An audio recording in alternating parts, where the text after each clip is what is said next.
તમારો ભાઈ તો ટાંકોરી હતો, એક બોલે ગ્લાસ પાડી દીધા. બપોરે હું ઉઠીને બહાર આવ્યો તો ફ્લેટમાં બહુ અવાજ થતો હતો. જોયું તો અહીંયા બધા ગેમ રમતા હતા. પછી તો શું, હું તે તૈયાર થઈને આવી ગયો તો નીચે. પપ્પાએ તો બધા ટેબલ ગોતીને બેસી ગયા. નાના છોકરાઓને ગેમ રમાડવાનું આયોજન કરવામાં આવ્યું હતું અને ઇનામ દેવાનું હતું. અને આ આયોજન ભૈલા કાકાએ કર્યું હતું. જાસવી બેન તો આવી ગયા આપણી પેલા નવા કપડા પહેરીને. એટલે તમે બે નાના છો, હાલો ગેમ રમવા. આ ગેમમાં અંગૂઠા પકડીને દોડવાનું હતું ને આ બધા જો કઈ રીતે દોડે.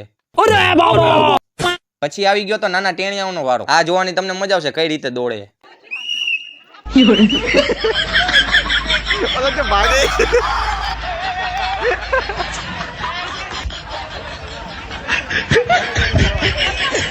પછી તો બીજી વાર રેસ કરાવડાવી, કેમ કે રંબા કરતા તો જોવાની મજા આવતી હતી.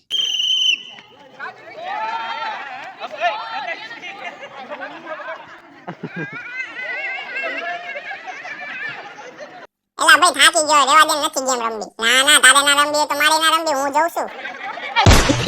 પપ્પાએ તે રિંગ ગોઠવવા લાગ્યા બીજી ગેમ માટે. એલા પાણીની નળી હે, દોડવું નથી કે તમે ખેંચો હો. પછી તો બીજી ગેમ ચાલુ થઈ ગઈ. અહીંયાથી ગ્લાસ ઉપાડીને બીજી રિંગમાં ગોઠવાનો. પછી તો કેટલી અલગ અલગ ગેમ રમીને ફાઇનલી વાળો આવી ગયો ગ્લાસ વાળી ગેમનો. કરણભાઈ બધા છોકરાઓને શીખડાવતા હતા કે એક બોલે ગ્લાસ કઈ રીતે પાડવો.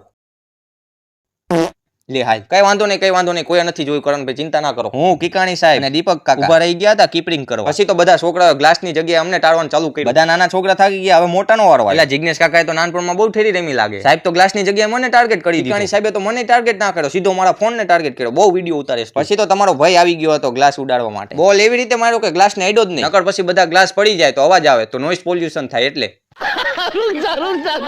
હવે નાસ્તો આવી ગયો, હવે આપણે જવું પડશે હો નાસ્તો કરવા. હાલો મળી કાલના બ્લોગમાં.